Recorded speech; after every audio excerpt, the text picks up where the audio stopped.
칭찬받는 교회, 앞으로 우리가 나갈 교회에 대해서 정말 같이 은혜를 나누고자 합니다. 여러분 함께 마음을 다해서 우리가 말씀을 듣고 또 내가 어떻게 서야 할지를 같이 생각하는 그런 시간을 가졌으면 좋겠습니다. 첫째, 우리 제목을 같이 띄워주시기 바랍니다. 오직 복음으로, 오직 예수로 서며 오직 예수를 증거하는 교회. 우리 교회가 앞으로 꿈꾸는 교회, 오직 복음, 오직 예수, 오직 말씀으로 서는 교회입니다. 사도행전 4장 12절에 보면요, 이런 말씀이 있습니다. 다른 이로서는 구원을 받을 수 없나니 천하 사람 중에 구원을 받을 만한 다른 이름을 우리에게 주신 일이 없음이라 하였더라. 여러분, 미국이요, 미국 아시죠? 미국은 종교에, 그러니까 하나님 앞에 온전히 예배드리고자 시작된 나라가 미국입니다.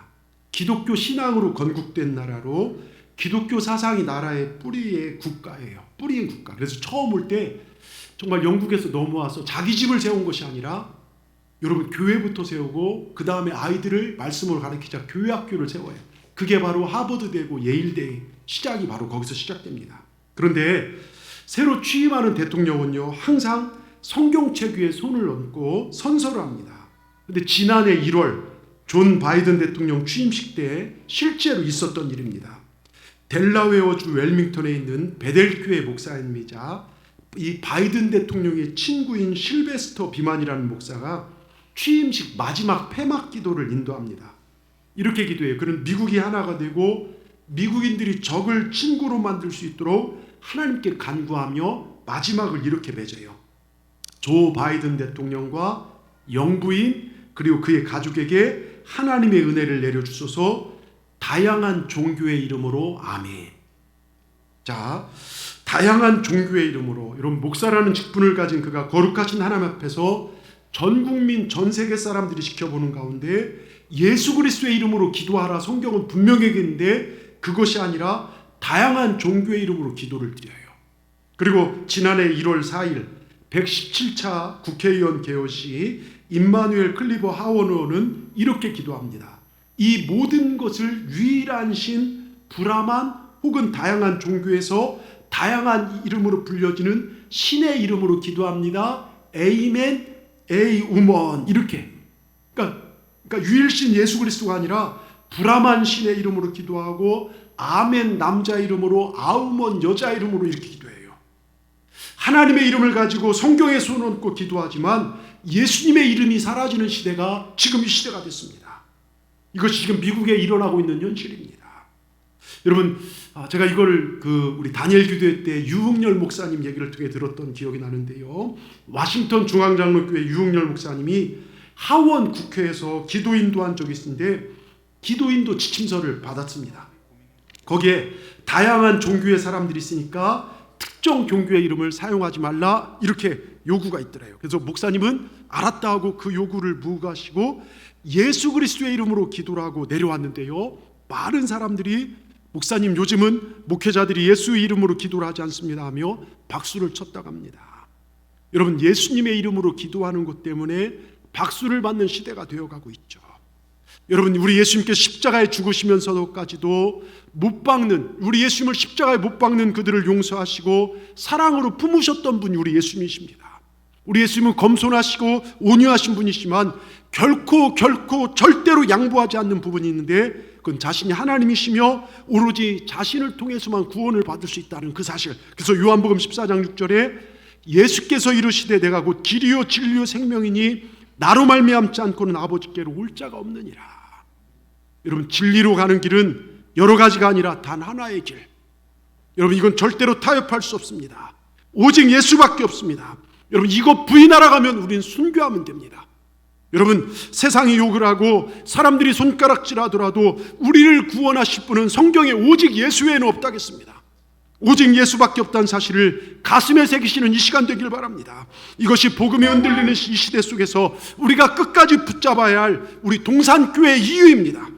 그리고 우리는 이 예수님을 전하고 살아야 될 줄 믿습니다. 우리가 꿈꾸는 이상적 교회는 오직 복음으로 서서 다시 오실 예수님을 준비하는 교회, 마지막 때를 준비하며 복음을 전하는 교회가 우리 교회가 되어야 될 줄 믿습니다. 히브리서 9장 27절에 한 번 죽는 것은 사람에게 정한 것이요 그 후에는 심판이 있다고 성경은 분명히 얘기합니다. 우리 인생은 한 번밖에 못 살아 일생이라고 합니다. 이 일생이 끝나면 주님 앞에 섰을 때 주님을 위해 헌신했던 흔적, 주님께 드릴 열매가 우리 삶 가운데 있어야 된다는 것입니다. 여러분, 저와 여러분 언젠가 우린 주님 앞에 설 날이 옵니다. 그때 예수님께서 내가 너를 내 사람이라 확신할 수 있는 나의 흔적을 보여다오. 여러분, 요구하신다면 여러분 무엇을 보여드릴 수 있겠습니까? 제가 종종 말씀드리지만 우리나라 6.25 때 공산주의자들은요 많은 인사를 반동으로 물려 죽였습니다. 저들은 일하지 않는 자를 반동분자로 취급했고요, 목사님 한 분이 지역 유지들과 같이 붙들려 창고에 갇혀 있었습니다. 어느 날 갑자기 공산군이 후퇴하게 되었는데 밤중에 한 사람씩 데리고 가서 직결 처형을 합니다. 사람들의 손바닥을 만져보면서 유지와 농민을 구별했다는 겁니다. 손바닥에 일한 흔적이 있으면 살려주고 일한 흔적이 없으면 반동분자로 불려서 죽였습니다. 목사님은 때마침 성전 공사 중이었어요. 직접 막 삽질하고 꽃갱이질 하다 보니까 손바닥이 웬만한 일꾼보다 더 거칠었습니다. 인문군이 손을 딱 만지더니 동무는 무엇을 했나? 그때 목사님 큰 소리로 목사일을 했습니다. 또 인민군이 고개를 끄덕이면서 아니 목수동무가 어찌 여기 왔어? 빨리 가라 해서 살아났답니다. 여러분, 일한 흔적이 있어야 된다는 것이죠. 이것만이 주님께 소속된 사람의 흔적이 될 수 있습니다. 여러분, 우리는요 사도들이나 핍박 속에 믿음을 지킨 순교자들 분 같은 흔적은 남기지 못할지라도 무릎 꿇고 기도하는 적이 있어야 될 줄 믿습니다. 우리 얼굴에 한 영혼을 살리기 위해서 눈물을 흘린 눈물의 흔적이 있어야 될 것입니다. 우리 손에 열심히 교회에 충성한 흔적이 있어야 될 줄 믿습니다. 내게 주신 행복한 환경과 재물에 여러분 예수님의 흔적이 남아있기를 바랍니다. 주님을 위해 마음껏 사용했던 그 흔적 말입니다. 여러분, 우린요 인류 최대 영광스러운 흔적을 우리 예수님에서 발견하게 됩니다. 하나님의 아들 되신 존귀하신 몸에 우리 인류는요 잔인하게 상처를 내버렸습니다. 차마 그 얼굴을 바라볼 수 없을 정도로 그 아름다운 모양이요 맞아서 얼굴이 깨져서 퉁퉁 벗습니다.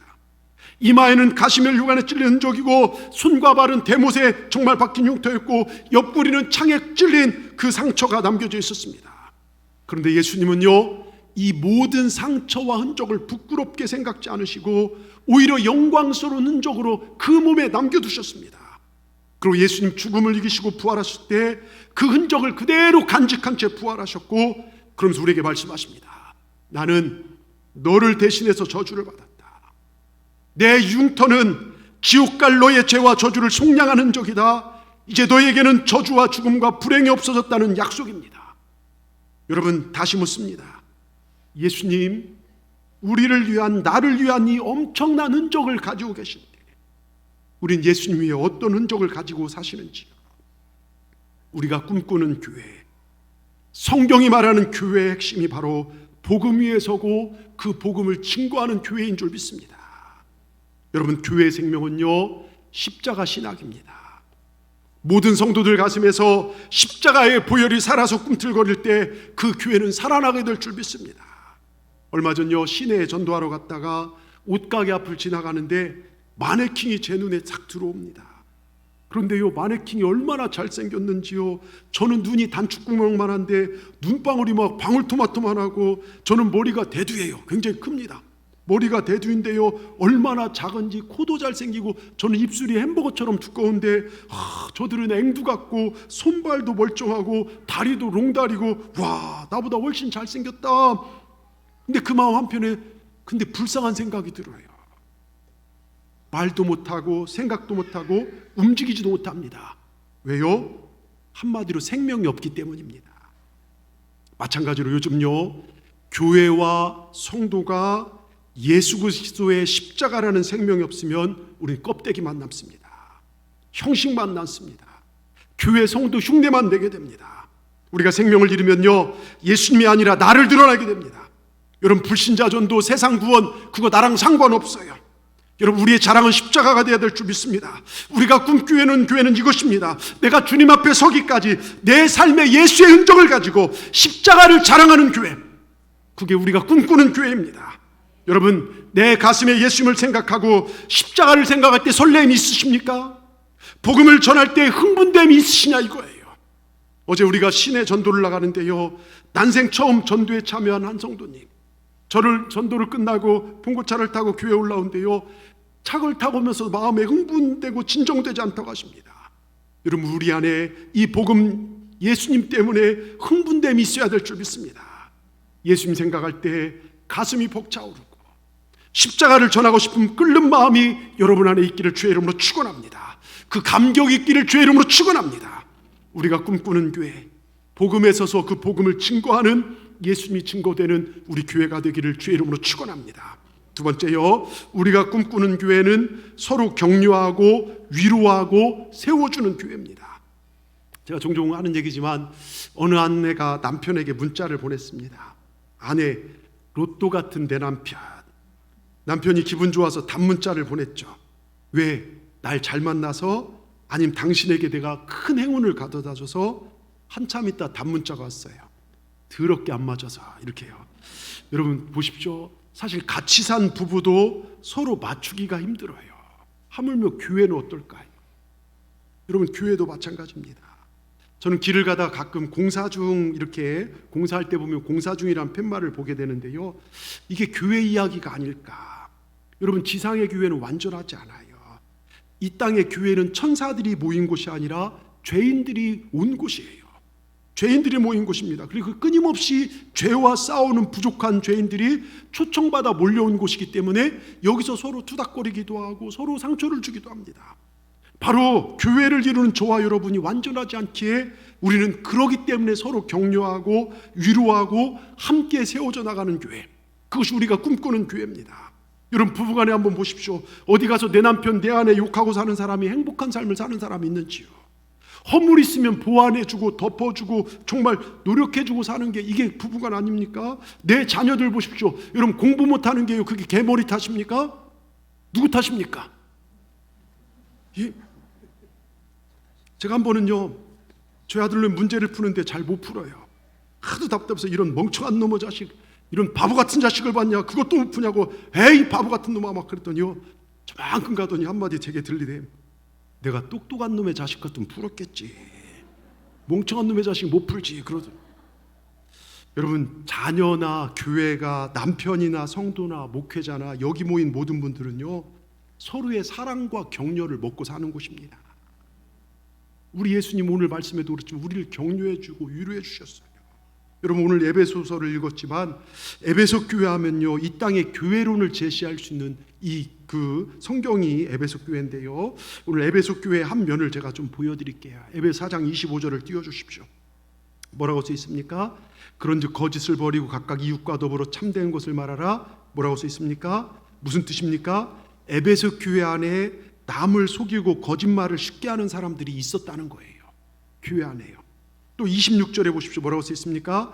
분을 내어도 죄를 짓지 말며 해가 지도록 분을 품지 말고. 교회 안에 분내는 사람들이 있었다는 거예요. 막 화를 내는 사람, 툭하면 상처받았다고 막 버럭 소리 지르는 버럭 집사가 있었고, 확 그냥 하는 권사들이 있었고요. 정말 확 그냥 권사는 뭘까요? 막 좀만 있으면 화내는 권사들, 또 성질 더러운 사람들이 그 교회에 있었다는 것입니다. 또 28절에 보십시오. 28절에 뭐라고 써 있습니까? 도둑질하는 자는 다시 도둑질하지 말고 돌이켜 가난한 자에게 구제할 수 있도록 자기 손으로 수고하여 선한 일을 하라. 보면 뭡니까? 여러분, 성질 더러운 것도 모자라 교회 안에요, 성가대 연습 시간에 정말로 연습관 사이에 가방 몰래 뒤져서 또 주방 봉사한 사이에 남들이 안 본 사이에 가방 뒤지고 도벽을 버리지 못한 사람들이 있더라 이것입니다. 그리고 29절에 뭐라고 써 있습니까? 29절 보십시오. 무릇 더러운 말은 너 입 밖에 내지 말고 오직 덕을 세운 데 소용대로 선한 말을 하여. 여러분 보십시오. 여러분 보세요. 더러운 말, 도둑질하는 사람도 있었더니 이제는 그 교회 안에 모이면 더러운 말을 하는 사람들이 있다는 거예요. 여러분, 더러운 소리가 무슨 소리인 줄 아십니까? 말을 하는데 욕이 너무 잘 나와요. 세상 사람들도 잘 안 하는 그런 음담패설. 여러분, 교인들이 음담패설 은근히 즐기더라고요. 남 흉보고 이간질하고 뒤에서 수근거리고 헐뜯고 이 혀로 범죄하는 사람이 그 교회 안에 있었더라는 것입니다. 이게 에베소 교회의 모습이에요. 이 모습이 성경이 말하는 이상적인 에베소 교회의 모습이었다는 것입니다. 잘 들으십시오. 우리가 꿈꾸는 이상적 교회는요, 성인들, 천사들이 모여서 천국을 그려놓고 천국을 건설해놓고 살아가는 그런 그림이었어요. 그런데 에베소 교회는 지금 우리 상상을 완전히 깨뜨려버려요. 근데 여러분 잘 들으십시오. 정신 바짝 차리고 들으십시오. 지금 성경이 말하는 이상적인 교회는요, 오늘 창립기념주의를 맞이하여 우리가 생각해야 할 올바른 교회관이 무엇인가? 바로 이런 문제점이 있어요. 근데 그것을 비판하지 않고 덮어주고 치료해주는 병원 같은 곳이 교회라는 거예요. 아시겠습니까? 덮어주고 치료해주고 병원 같은 것이요.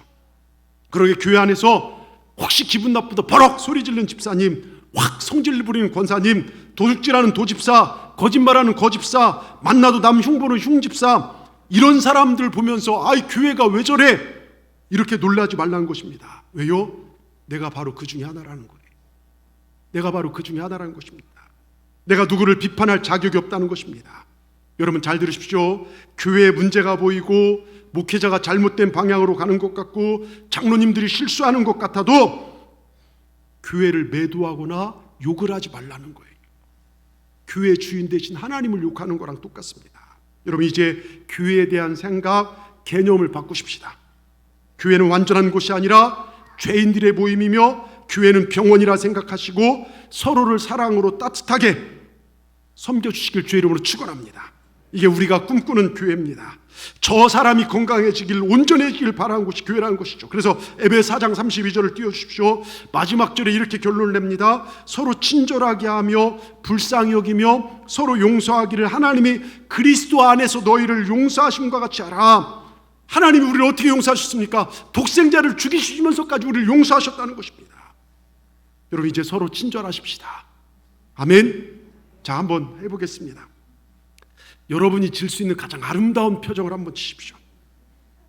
여러분 질 수 있는 아름다운 표정, 그리고 저를 보십시오. 예, 저를 보시고요. 예, 우리 옆분들 바라보면서 이렇게 인사했습니다. 당신이 불친절하고 비인격적으로 생겼어도 사랑하겠습니다. 이렇게 인사합시다. 자, 시작. 또 제가 먼저 친절하겠습니다. 예. 여러분 이것을요 빌립보서 4장 7절에 보면 너희 관용을 모든 사람에게 알게 하라 그래요. 제가 이렇게 보니까 부부들은 안 하네요 서로. 예? 여러분 빌립보서 4장 7절에 보면 너희 관용을 모든 사람에게 알게 하라. 자, 이게 이제 같은 의미인데요. 이런 이야기가 있죠. 제가 예전에 몇 번 얘기했지만 남자는 밥만 먹고 사는 존재가 아니라 여자의 콧소리로 산다. 들어보셨습니까? 예? 잘 들어보세요. 제가 지금부터 콧소리 훈련 한번 해보겠습니다. 우리 여자분들 콧소리를 잘해야 합니다. 남자들도 따라해 보십시오. 제가 제일 잘하는 분들 2명을 뽑겠습니다. 잘하는 분 한 분하고 못하는 분 2명을 뽑아서 앞에서 시연을 이제 시험 삼아 이렇게 해보시도록 하겠습니다. 자, 한번 저를 따라해 보세요. 여봉 한번 해보세요. 약간 코맹맹 소리로요. 여봉. 자, 다시 한번. 자, 시작. 사랑해요 한번 해보세요. 교회 왔더니 별거 다 시키죠. 예, 이건 콧소리가 아니라 코맹맹이 소리죠. 자, 콧소리는 뭐냐? 첫째가 동의고 둘째가 칭찬과 격려라는 거예요. 잘 들어보십시오. 예를 들어 안 믿는 내 남편이 회사 생활하고 김 과장이에요. 근데 어느 날 바로 윗상사가 부르더니 어이 김 과장, 자네는 맨날 하는 게 하는 일이 그 모양이야. 일도 제대로 못해 하면서 사람이 왜 이렇게 띨띨해? 최 부장이 한마디에 하는데요, 사람이 왜 이렇게 띨띨해? 그 말에 가슴이 꽂혀 뚜껑이 확 열려버렸어요. 퇴근하자마자 집에 안 가요. 술집에 갑니다. 그런데 그것도 어떤 술집이냐? 여자가 있는 술집에 갔어요. 근데 이 술집 여자들은 여시들이랍니다. 보통 오늘 술 먹으러 온 남자가 어떤 남자인지 기가 막히게 안 돼요. 그래서 보통 남자들이 그런 데 가서 술을 먹는 경우가 2경우를 하는데요, 꽁돈이 생겼는데 부인에게 들킬까 봐 그럴 바에 즐기지 않은 경우가 있고요, 두 번째는 너무 화가 나서 기분 나빠서 위로받고자 갈 때가 있대요. 이 김 과장도요, 띨띨하다는 최 부장 한마디에 뚜껑이 열렸어요. 가자마자 비싼 양주를 한 병 시켰답니다. 미쓰리가 딱 보더니 어머 과장님 오셨어요. 그런데 표정이 꽁돈인지 뚜껑이 확 열렸는지 딱 보이는 것입니다. 한 잔 따라봐 하는데요, 그냥 독한 술을 한 번에 확쩍 마시라는 겁니다. 그랬더니 이 미쓰리가 기가 막히게 옆에 붙어서 안주 과장님 하고 콧소리를 떨며 주는 거예요. 근데 얼굴에 보니까 나 뚜껑 열렸다 써있는 것도 알면서도 과장님 오늘 무슨 안 좋은 일이 있어 봐요. 과장님 한 잔, 뭐 화 푸세요. 한 잔 더. 그랬더니 아무 말도 안 하면서 또 한 잔 먹습니다. 그러면서 알딸딸 두세 잔 먹고 취하니까 말이 나와요. 이런 최 부장, 이런 더러운 놈의 자식 욕을 하면서 내가 띨띨하다고 네가 봐도 내가 띨띨해 보이냐? 그러니까 이 미쓰리가 어머 과장님 저도 한 잔 주세요 하면서 내리 지가 몇 잔을 먹어요. 그리고 안주도 막 후루룩 지가 다 먹습니다. 왜요? 장사해야 하니까요. 예? 그러면서 다시 한 병, 오빠 열받는데 한 병 더 먹자더 다시 한 병 시키더니요, 세상에 욕이란 욕은 지가 다 합니다. 최 부장 그 개하고 새끼하고 합친 놈, 이 17 위에 있는 놈, 그러면서 지가 막 화를 냅니다. 세상에 우리 과장님처럼 똑똑하고 젠틀하고 멋있는 분이 어디 있는데 제대로 알지도 못한다고 하면서 오빠 나 오늘 너무 열받는다 하면서 양주 하나 더 먹자 해서 또 시킵니다. 근데 그러면서 점점 김 과장의 뚜껑이 닫혀져요. 야 계산서 가져가 봐. 110만 원 나왔어요. 예, 카드로 긁습니다. 그 사이 집에서는 난리가 났죠. 부인이 밥해 놓고 기다리는데 남편 안 옵니다. 전화했더니 남편 핸드폰은 꺼져 있고, 직원들에게 전화했더니 회식도 없고 아까 퇴근하셨다고 하는데 12시 넘어서까지 안 들어오니까 사고가 나서 무슨 일 있나 걱정하며 기다리고 있는데요. 그래서 밤 12시가 넘어서 남편이 현관문에 딱 들어오는데요, 그때 부인이 막 도끼를 띄고 문 앞에 서서 팔짱 끼더니 술이 취해 들어온 남편이 문을 열고 들어오면서 최 부장 집까짓게 뭔데 나보고 띨띨하다고, 당신이 봐도 내가 띨띨해 보여? 이때 대답을 잘해야 된다는 거예요. 기분 나쁘더라도요. 여기서 곰과 여우가 판별돼요. 아이고 화상아 이 시간까지 술 처먹고 이렇게 늦게 들었는데 내가 봐도 띨띨하다. 그럼 그때는 전쟁 나고요, 눈에 막 아이섀도우 이렇게 생기고 그럽니다. 예? 근데 그때 동의해 주는 것이, 기분 나빠도 동의해 주는 것이 지혜라는 거예요. 그게 콧소리라는 거예요. 여보 누가 당신을 띨띨하다고 그래? 당신이 띨띨하면 내가 띨띨한 당신과 결혼한 띨띨한 여자야 뭐야? 누가 그랬어? 내 이놈의 최 부장 지금 최 부장한테 갈 테니까 나 말리지 마. 우리 사랑하는 서방님을 띨띨하다고 이놈의 최 부장. 이렇게 해주는 게 그게 콧소리라는 거예요. 너는 어떻게 초등생이 그런 걸 알고? 여러분 콧소리란 남편이 무슨 말을 해도 동의해 주는 거예요. 남편이 화났을 때 누가 그래? 아니 어떤 인간이 당신 정말 힘들었겠다 그러면 되는 거예요. 남편이 속상해서 기분 나빠할 때 당신 힘들겠다 그랬구나 이야기를 들어주는 것, 이게 지혜라는 것이죠. 또 남편이 칭찬받고 싶은 얘기, 여보 오늘 어땠어 하면 뭘 어때? 당신 하는 게 똑같지 그러면요, 그건 곰이에요. 곰. 여보 나 오늘 어땠어? 그러면요, 오늘 이 어때? 그러면 이 옷 어때? 그러면요, 믿음을 가지고 힘을 써서 당신 최고야, 여러분 그렇게 해주시기 바랍니다. 물론 남편들도 마찬가지고, 여자들 머리하고 왔는데 여보 어때? 그러면 오래 가는 거 했냐 뭐 이런 거 하지 말고요, 좀 좋은 말로 해주시기 바랍니다.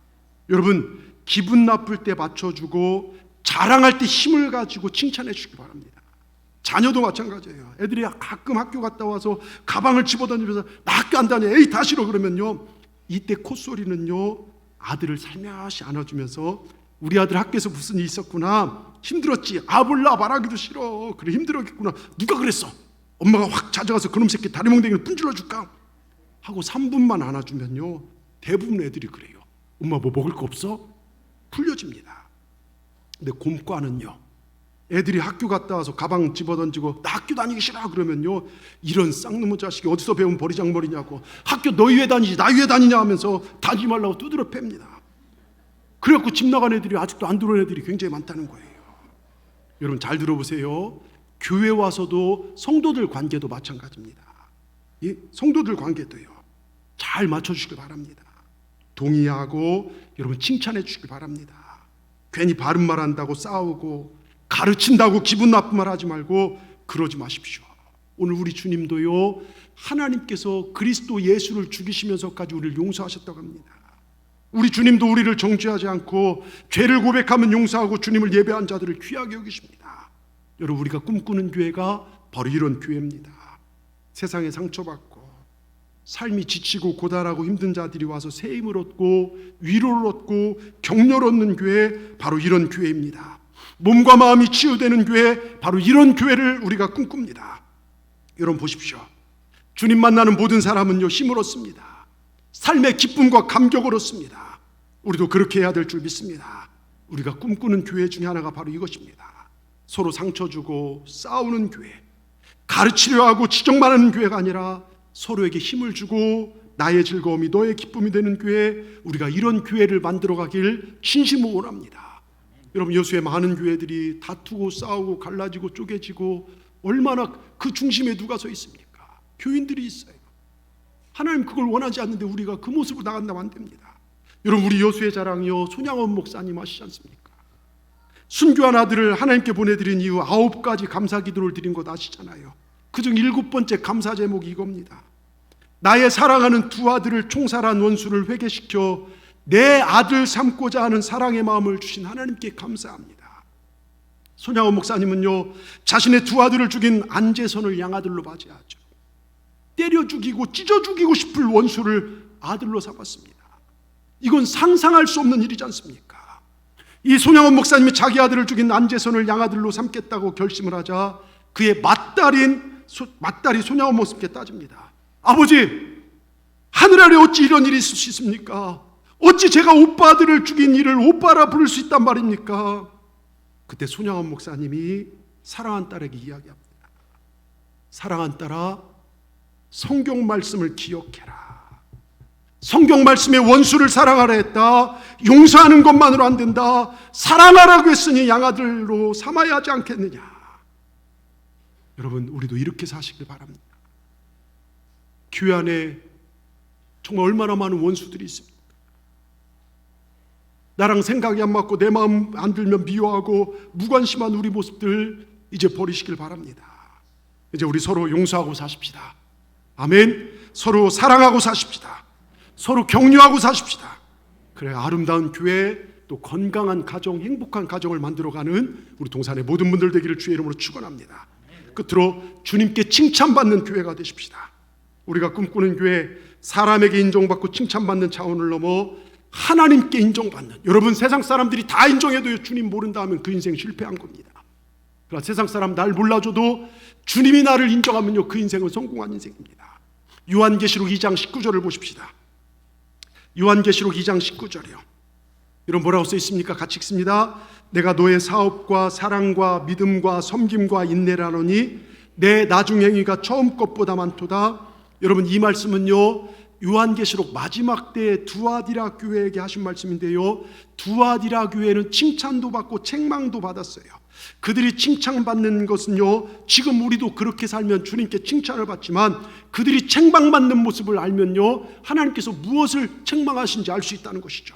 그리고 그렇게 살면 결국 책망받다 멸망할 수밖에 없다는 것. 여러분, 두아디라 교회처럼요, 책망과 칭찬이 다 있는데 그들의 칭찬에 우리가 집중합니다. 한번 생각해 보십시다. 칭찬을 보면 19절을 계속 띄워주세요. 사업과 사랑과 믿음과 섬김과 이 모든 것들이 처음보다 나중 행위가 더 좋았다는 거예요. 여기 행위에다 순종이란 단어를 넣어보겠습니다. 처음 순종보다 나중 순종이 더 많다는 거예요. 제가 칼로 해뒀지만요, 제가 동산교회 온 지 딱 10년입니다. 처음에 우리 교회가 건축하고 부채로 어렵고 힘들어서 선교도 구제도 정말 쉽지 않았습니다. 근데 우리 장로님들과 이야기하며 부채는 부채다. 그렇다고 우리가 선교를 멈추면 안 된다. 어렵지만 선교를 더 하십시다. 그래서 선교의 구자를 늘려가기 시작했습니다. 해마다 선교의 지경을 넓혔고 심지어 해외로요, 저희가 직접 선교를 나가기 시작했습니다. 저 세부에 또 마닐라에 악마의 섬 플로라는 정말로 어려운 지역에, 또 네팔에 직접 그 땅을 밟으며 선교했습니다. 심지어 올해는 네팔 고르 땅에 우리 동산교회 이름으로 건축을 지금 진행 중입니다. 여러분, 우리 사업이 커졌죠. 또 구제행위도 커졌습니다. 우리 동산교회 이름으로 집을 고쳐주기도 하고, 코로나 시기에 어려운 분들, 정말 이웃들을 섬기면서 반찬을 나누기도 하고, 쌀을 100포대 갖고서 어려운 분들 나눠주기도 했습니다. 해마다 어려운 일을 돕는 게 더 커졌습니다. 여러분, 이게 교회의 사업입니다. 그리고 제가 처음 동산교회 왔을 때 정말 사랑을 찾아오기 전으로 처음 원망과 세대 간의 원망과 불평이 많았어요. 그런데 날이 갈수록 우리 교회가 사랑이 많아지고 인내가 많아졌고, 또 어려운 시대 속에서도 믿음을 잃지 않고 예배와 기도와 말씀에 집중합니다. 우리는 하나님이 기뻐하시는 곳에 집중하며 달려왔습니다.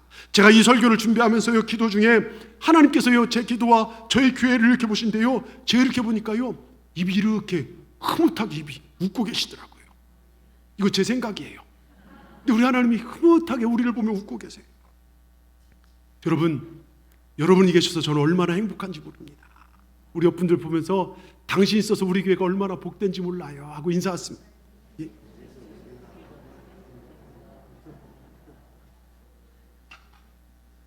여러분, 그러면서요, 올해 우리 교회 표어 말씀 시편 91편 14절 16절, 여러분 주보에도 나와 있습니다. 주보의 칼럼에도 보십시오.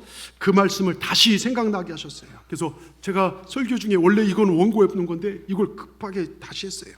하나님께서 건지시고 높이시고 우리를 영화롭게 하시며 장수케 하시고 만족케 하신다는 건데요, 우리가 꿈꾸는 교회, 우리는 그저 하나님 더 사랑하고 더 순종했더니 그래서 하나님께서 역사하신다는 거예요. 여러분, 시편 91편 14절 16절 말씀 중에요, 그 주보에 보면 칼럼의 동글동글에는 여러분 이름을 넣어서 한번 읽어보겠습니다. 시편 91편 14절부터 이 앞에 띄워놨으니까 한번 보겠습니다. 주보의 칼럼에도 있어요. 같이 읽습니다. 하나님이 이르시되 고종광이 나를 사랑한즉 내가 고종광을 건지리라. 고종광이 내 이름을 한즉 내가 고종광을 높이리라. 고종광이 내게 간구하리니 내가 고종광이 환난당할 때에 내가 고종광과 함께하여 고종광을 건지고 영화롭게 하리라. 내가 고종광을 장수하게 함으로 고종광을 만족하게 하며 나의 구원을 여러분에 보이리라. 여러분, 이 말씀이 들려오십니까? 마음으로 여러분 정말 하나님을 사랑하면 하나님이 여러분에게, 저에게 이런 복을 주신 걸 믿으시기 바랍니다. 제가 몇 번 얘기했지만 서울에서 있었던 이야기예요. 어느 교회 권사님이신데요, 이 권사님은 결혼해서 시댁에 오니까 아주 시어머니가 보살이고 무당 유명한 분입니다. 날마다 푸덕푸덕거리하고 굿하고 부적 붙이고 아침마다 새벽마다 목욕하고 흰쌀 퍼놓고 정화수 떠놓고 비나이다 우리 식구들 지켜주. 그런데요, 갈수록 식구들은 병들고 그 일을 하는 어머니도 병들어요. 여러분, 귀신은 처음에 우리에게 좋은 걸 주지만요, 결국 우리를 죽이고 해하기 위해서 옵니다. 근데 하나님은요, 독생자 예수까지 죽이시고 우리를 살리시게 오셨어요. 그렇게 귀신을 섬기니까 그 권사님 남편이요, 사업을 했는데 재산이 한 번에 싹 날아가고요, 거지가 되고요, 아이는 병에 걸렸는데요, 폐동맥 고혈압으로 어려움을 당했는데 완치되려고 그러니까 백혈병이 또 찼다고. 하나도 되는 것이 없는데 그나마 막내 아들이 교회 선생님, 그 권사님이 전도 열심히 하는 권사님, 타워팰리스 하시는 권사님이 전도를 했어요. 선생님, 걔 때문에 부모님이 전도해서 교회 나왔어요. 그리고 새벽 제단을 쌓고 예배를 성실하게 드리기 시작합니다. 은혜를 받았습니다. 그러는데 그 여자분이 어떻게 신앙생활하는가 한번 보십시오. 그분 고백이 그래요. 내 삶을 들여다보니까 소망이 하나도 없더라는 겁니다. 다 죽을 일밖에 없더라는 겁니다. 근데 이분이 낙심하지 않고 예수님만 바라보기 시작했어요. 이분이 주님 바라보고 기도하는 것이 몇 가지인데요, 그 기도 제목이 목사님의 설교 제목이었어요. 그래서 첫째가 뭐냐, 그걸 냉장고에다 집에다 써붙여요. 인내하고 기다리면 반드시 축복이 온다. 하나님 응답을 바로 주시기도 하지만 우리에게 인내를 요구하십니다. 그러에 낙심하지 않고 인내하면 반드시 응답이 온다.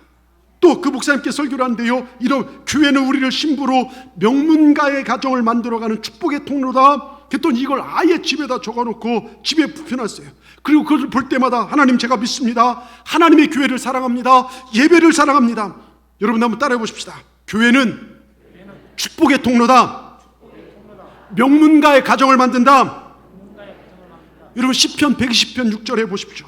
예루살렘을 위하여 평안을 구하라. 예루살렘을 사랑하는 자 형통하리로다.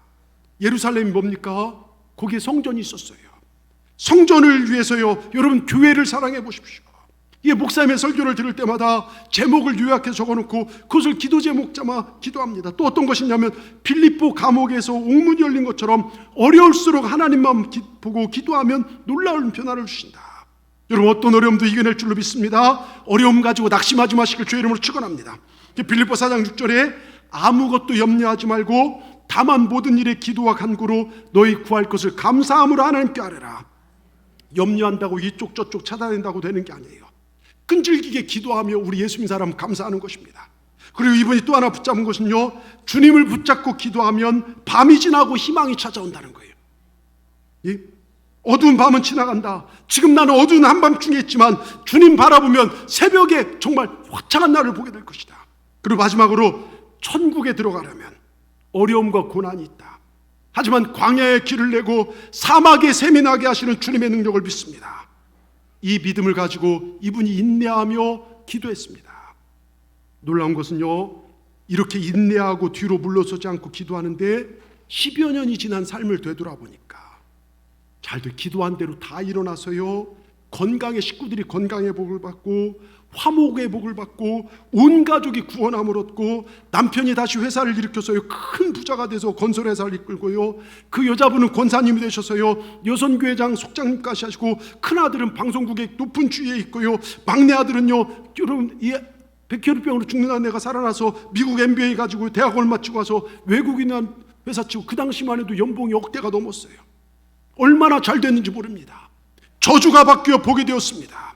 여러분, 하나님을 사랑하는 자는 하나님께서 잘 되게 해주십니다.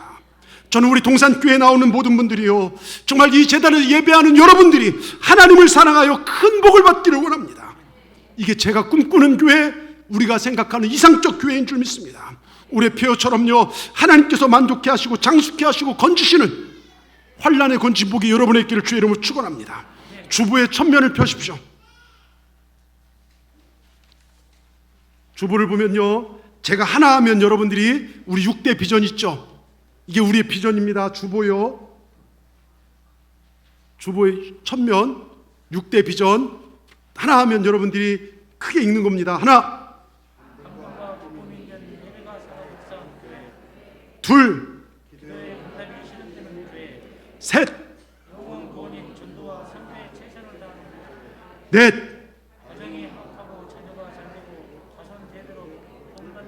다섯. 그렇습니다. 여러분, 꿇어다니는 삶이 아니라 우리 교회, 우리 동산의 성도들은 베푸는 삶이 되시기를, 그런 복이 여러분 통해 흘러가시길 주의 이름으로 축원합니다. 여섯. 아멘. 여러분, 이런 교회가 되길 원합니다. 우리 다 같이 큰 소리 아멘 하십시다. 우리가 꿈꾸는 교회, 오직 복음에 서서 오직 복음을 증거하고 이 교회에 오는 모든 사람마다 사랑받고 존중함받고 정말 하나님의 자녀됨을 회복하고, 그리고 주님께 칭찬받는 교회, 그래서 여러분 가문 대대로 잘 되는 교회, 우리가 이런 교회가 되기를 주의 이름으로 축원합니다. 축원합니다. 기도하십시다. 하나님 감사합니다. 지금까지 지내온 것이 주의 은혜였음을 고백하며 한없는 감사의 마음으로 저희가 예배를 드립니다. 오직 주님만이 영광을 받으시옵소서.